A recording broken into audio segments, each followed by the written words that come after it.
I tell people with Samsung phones, if you want to do something, chances are you can do it.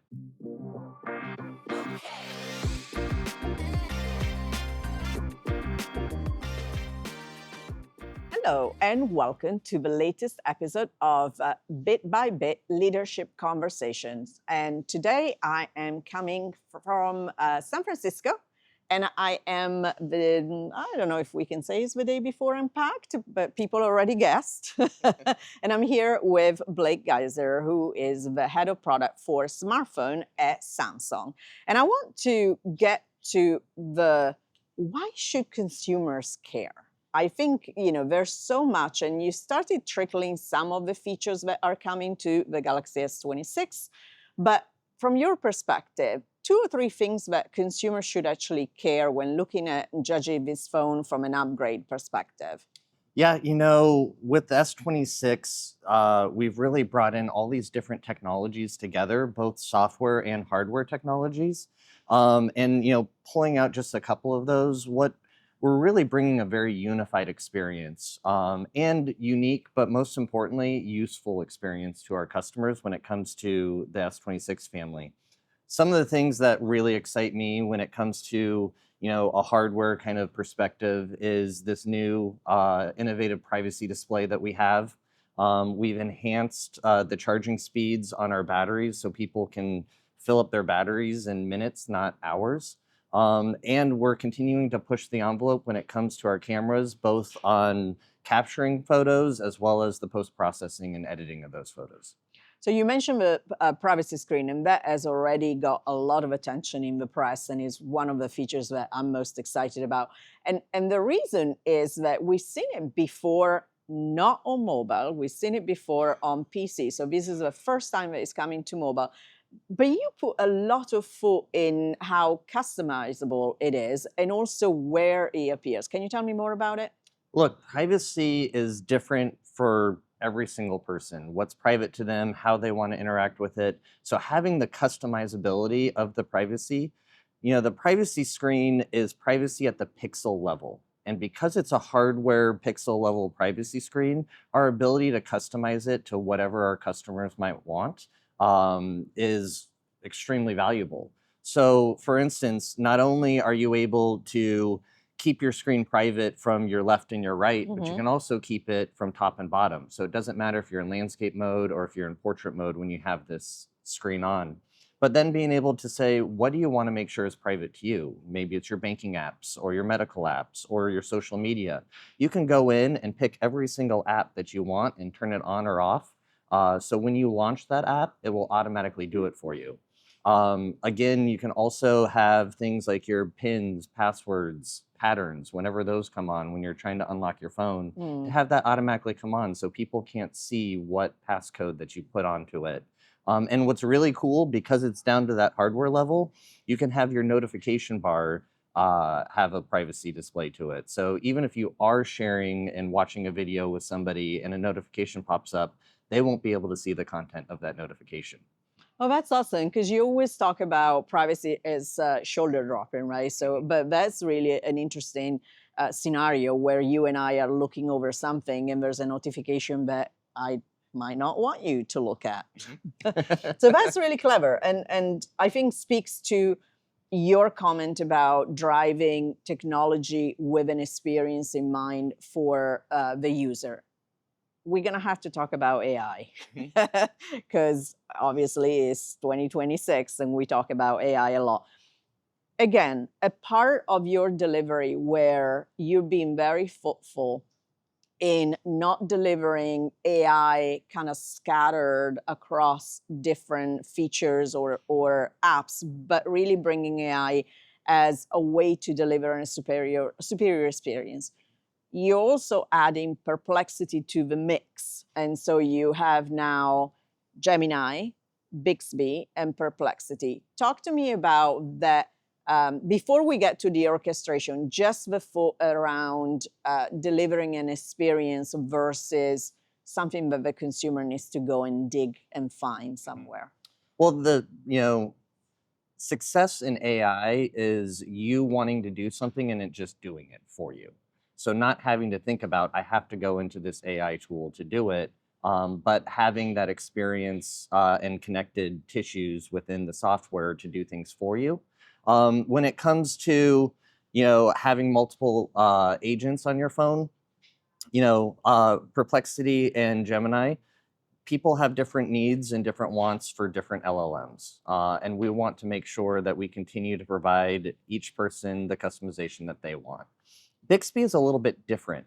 And what really excites me about Bixby is we're continuing to grow and strengthen Bixby to become your personal device agent. It knows everything about your device. And so understanding that, if you might not know how to do something on your phone, I tell people with Samsung phones, if you want to do something, chances are you can do it. And so with Bixby, you can just ask Bixby, hey, how do I change the contrast?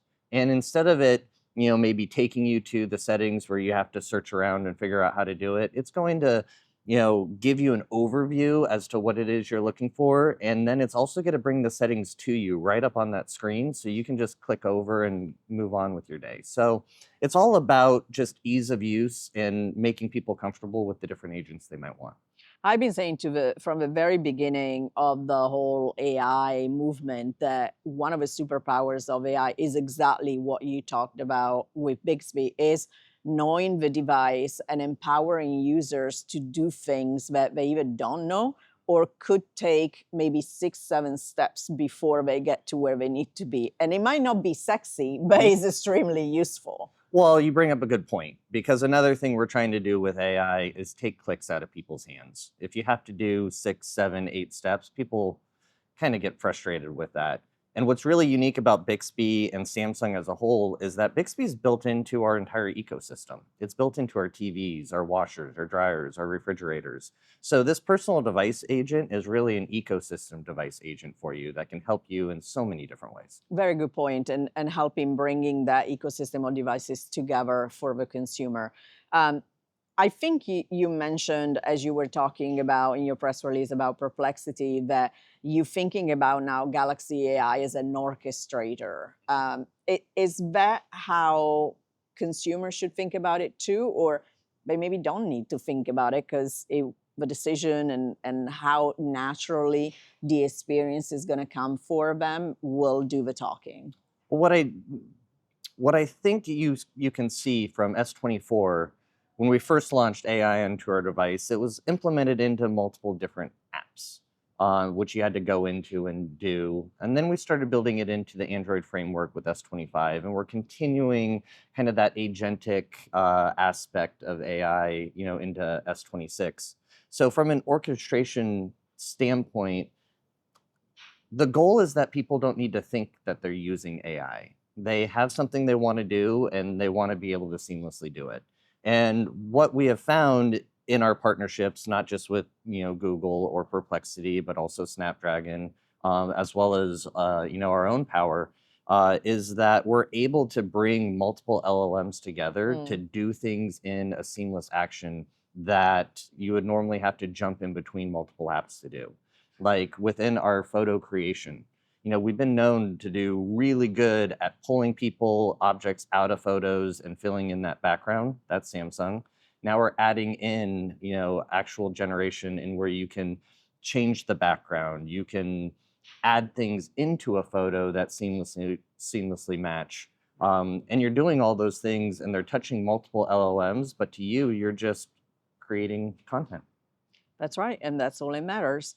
I want to switch to the buds, the Galaxy Buds, because for the 4 Pro, you change the design.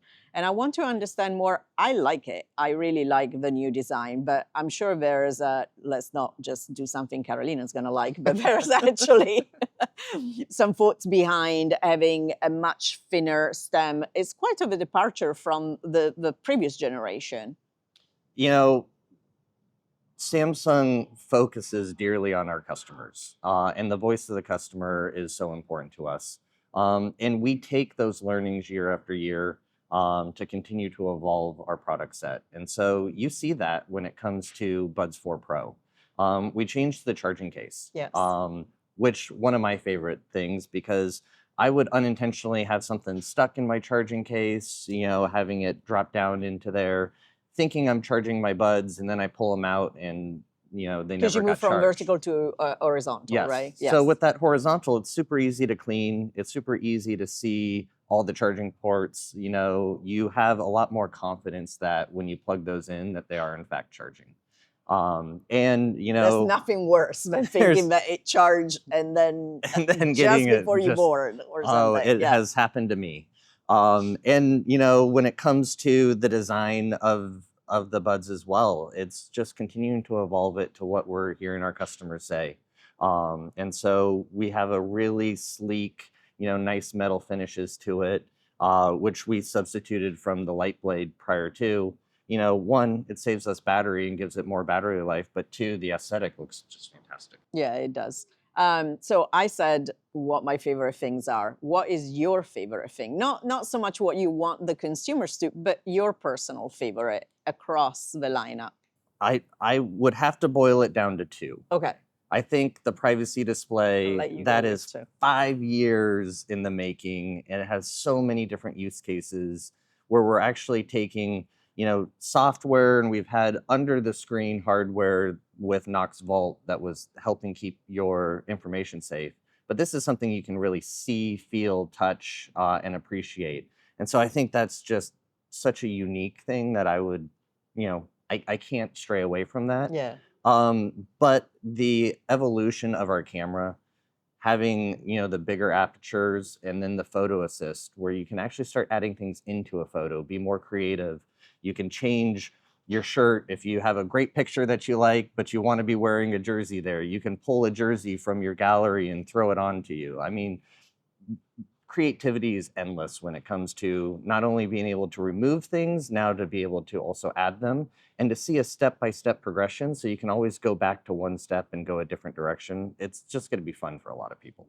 I love that you talk about creativity versus photography, because a lot of time there's this friction, but you're absolutely right. You can take a great shot and you can be more creative as to what you do with that shot. As far as I'm concerned, it's going to be being able to recreate whatever is on my plate that I forgot to take a picture of before I started eating. So there's that. So I'm grateful. Thank you for the time. We're looking forward to seeing the event go live tomorrow and more hands-on time in the following weeks.